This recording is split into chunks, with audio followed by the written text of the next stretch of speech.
Agora, o Jair Bolsonaro falou que são serviços essenciais. Boa noite. Boa noite. A questão é assim, né? Já naquela discussão anterior que tinha surgido, até na oportunidade nós acabamos conversando, o governo federal ele pode trazer regras gerais que vão ser ditadas para todo o Brasil. Né? O governo federal, né, por meio das suas medidas, por meio dos seus decretos, ele dita a regra de uma maneira geral para todo o Brasil. Sim. Os estados, eles vão avaliar dentro da situação de cada estado. E o município, dentro do seu município, vai fazer a sua avaliação diante de cada caso mais concreto. No caso, agora, o que está surgindo é a seguinte discussão, né? O Bolsonaro, por meio de um decreto, o governo federal, ele estabeleceu que as academias, mais algumas outras atividades, elas são serviços essenciais. E tem uma lei dizendo que são serviços essenciais. Essa lei está valendo, está em vigor, né? Ela não está sendo questionada, não está sendo discutida, né? O estado de São Paulo e alguns outros estados estão dizendo o seguinte, olha, nós queremos limitar essa atividade, tá? Ela é essencial, mas eu vou limitar ela, ou não vou permitir que ela tenha qualquer tipo de abertura e qualquer tipo de serviço seja prestado. Eu não vi o decreto do governador de São Paulo ainda disciplinando essa regra e estabelecendo como que ele vai estabelecer isso a partir dessa nova manifestação do governo federal, tá? No município, a partir do momento que o prefeito editou o decreto, se ele não afrontar diretamente o do governo do estado, ele pode valer e vai ter validade normal, certo? Porque ele está em acordo com o governo federal. Agora, se o governo do estado vir e trouxer uma limitação maior que essa que o nosso município estabeleceu, aí o nosso município vai estar afrontando o governo estadual, tá? Então fica... Porque assim, quando o Dória fala, por exemplo, quando o governo do estado fala, olha, eu não vou permitir a abertura de academias. Sim. Ele está dizendo isso para grandes centros e para pequenas cidades. Ele está dizendo isso para todo mundo, o que não é correto. Entendeu? Por quê? Porque cada cidade está vivendo uma situação diferente. Né? Claro. Nós não podemos comparar São Paulo, Campinas, Bauru com Santa Cruz do Rio Pardo. Né? E não podemos comparar São Pedro Turvo, Chavantes e Pau Sul, ou algumas outras cidades ainda mais distantes, que estão lá na divisa com Mato Grosso do Sul, né? Que não tiveram nenhum caso, e muitas vezes não tem nenhum caso próximo, né? Com outros grandes centros. Então, é meio inconcebível você imaginar que o governo de São Paulo, ele fala, olha, fecha todas as academias, porque aqui nós estamos numa situação muito grave. E o pequeno município que está lá no Pontal, ele não pode, sendo que ele não tem caso nenhum. Entendi. Tá?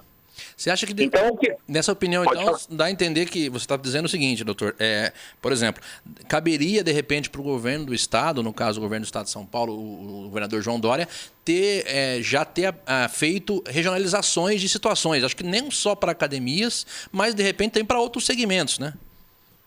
Eu acho que a questão hoje não seria nem ele regionalizar, a questão hoje é a seguinte... Ele pode fazer o fechamento da academia naqueles locais em que você tem determinados índices, né, da doença, em que você não tem um serviço de saúde que dê sustentação suficiente para as pessoas que estão com a doença. Então, ele pode estabelecer algumas regras, né, sem que você faça essa regionalização, mas algumas regras para todo o estado, e que essas regras, elas passem a ser avaliadas por cada município, tá? Nós tivemos em Tupã, eu acho que é um caso interessante que aconteceu, né, em que foi autorizada a abertura de algumas atividades no comércio por meio de uma decisão judicial, tá? Aquele dia que eu fui aí com você, que nós conversamos, nós estávamos numa situação contrária. Nós estávamos naquela situação em que alguns prefeitos queriam abrir e o judiciário estava bloqueando a abertura, porque eles queriam abrir de qualquer jeito, queriam abrir muitos sem estabelecer regras, sem disciplinar, sem observar normas até de segurança, né? Não só na área da saúde, mas de uma forma geral. Agora o Tribunal de Justiça em São Paulo, para Tupã, ele disse, olha, Tupã, você pode abrir esses estabelecimentos, desde que você siga essas regras. E aí ele estabeleceu diversas regras. E nessa decisão do Tribunal de Justiça, o Tribunal de Justiça em São Paulo disse o seguinte, que olha, é do interesse do município e cabe ao município avaliar essa situação. E com isso, doutor, de repente pode criar vamos dizer, uma jurisprudência, outros municípios, por exemplo, que se quiserem entrar com outros segmentos, sei lá, lojas, que a gente fala sempre de loja, comércio em geral, isso pode criar um entendimento que se o município entrar com uma ação como fez Tupã, eles podem, de repente, ganhar essa possibilidade também.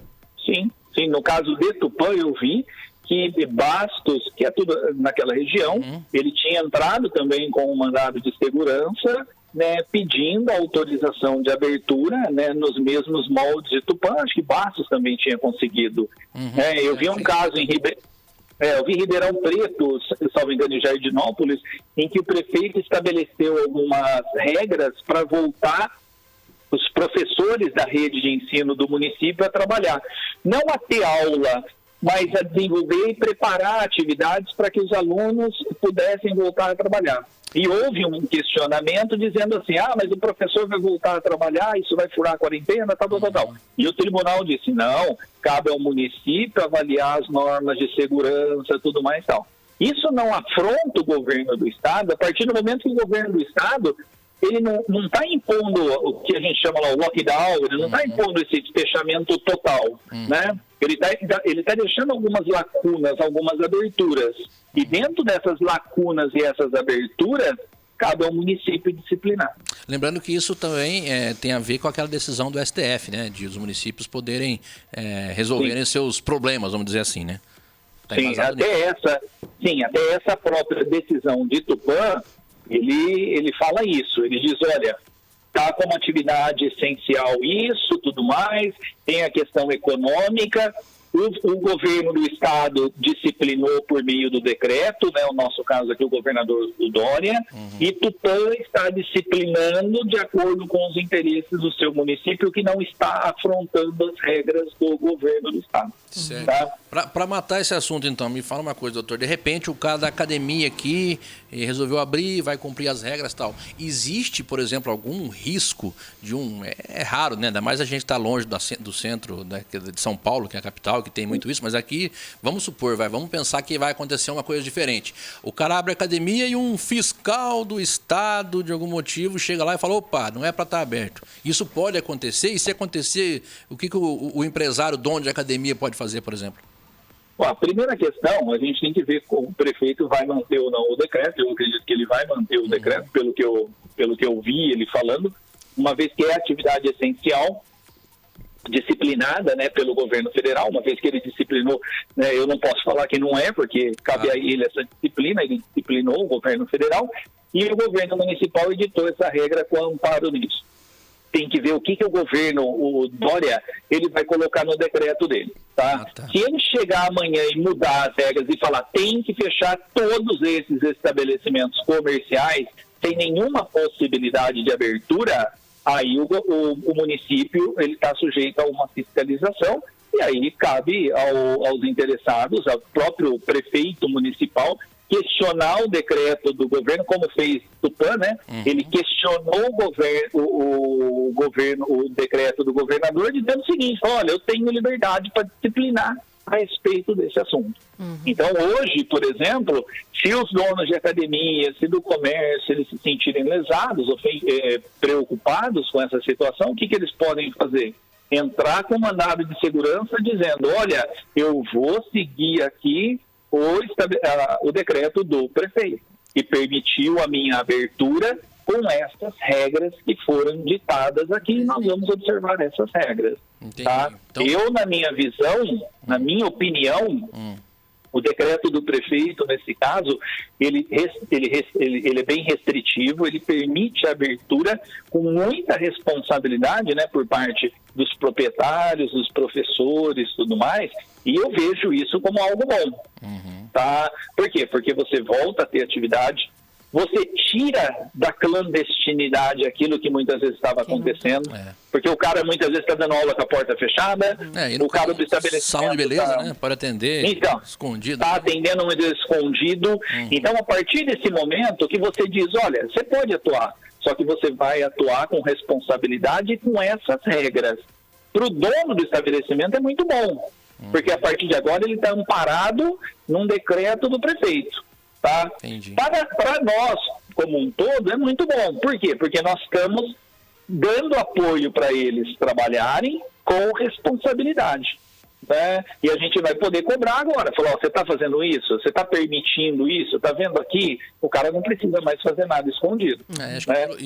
Pela questão política também, acredito eu que o Dória não deve deixar desse jeito, né? Porque ele não vai querer agora comprar briga com possíveis eleitores que vão, e com essa classe toda de academias e salões de beleza, já que uma vez o presidente colocou, porque ele vai ficar marcado, né, como o cara que não deixou trabalhar. Acho que vai ficar só no discurso, pelo menos é o que a gente percebe. Será que é mais ou menos isso? Não, eu acho também o seguinte, eu acho que nós temos que dar um pouco de liberdade dentro daquilo que é possível e com a segurança necessária para que essas atividades elas comecem a movimentar, né? Para que você tenha porque a gente não sabe quando vai acabar. Isso não vai acabar em um mês que vem, né? Não adianta o pessoal acreditar, quem está em situação de risco, acreditar que em outubro vai estar passeando para a rua. Não vai. Tá? A doença não vai acabar, o coronavírus não vai acabar de uma hora para outra. O que nós vamos fazer é trazer ele para um ponto de controle, né? Tentar diminuir ao máximo para que a gente tenha uma certa margem de segurança. Agora, acabar não vai. E nós vamos poder, um idoso que hoje está isolado, ou o próprio lar, São Vicente, né, não vai ter como abrir e permitir que um monte de pessoas vá lá visitar, porque alguém pode estar doente e levar a doença, que ela não vai, a menos que surja uma vacina. Né? E não é o que vai acontecer. Então eu vejo que esse tipo de atividade ele tem que voltar a movimentar. Aos poucos, né? Eu tenho colegas que têm problema de coluna, tem colegas que têm indicação médica para fazer atividade. Né? Não tem como o cara não ir. Para ele é essencial, né? Sim, aí o que acontece? Aí quem tem condição financeira, você pega um personal, ele vai na sua casa, você faz academia na sua casa, escondido, tudo mais, tal. Quem não tem, não faz nada, fica nessa atividade, o cara tem que sair para a rua, faz escondido e acaba se expondo. O importante disso, eu acho assim, é todo mundo ter consciência, né, que tem que respeitar as regras. Porque se um furar, né, amanhã ele pode levar a doença para dentro do estabelecimento comercial dele. E aí vai ser fechado o estabelecimento inteiro. O prejuízo vai ser muito maior. Então, se todos nós tivermos consciência, nós vamos conseguir passar. Mas eu acho que tudo isso depende da população. Beleza, doutor, obrigado. Desculpa o horário aí para ligar para o senhor para trazer essas informações para a gente, mas a gente fica sempre feliz da sua participação, fala muito bem e ajuda a esclarecer, né, momentos difíceis, assim, de tanta dúvida, tanto questionamento que chega para a gente. E a população agradece. Obrigado, viu, doutor? Qualquer coisa, estou à disposição, só ligar. Beleza. Doutor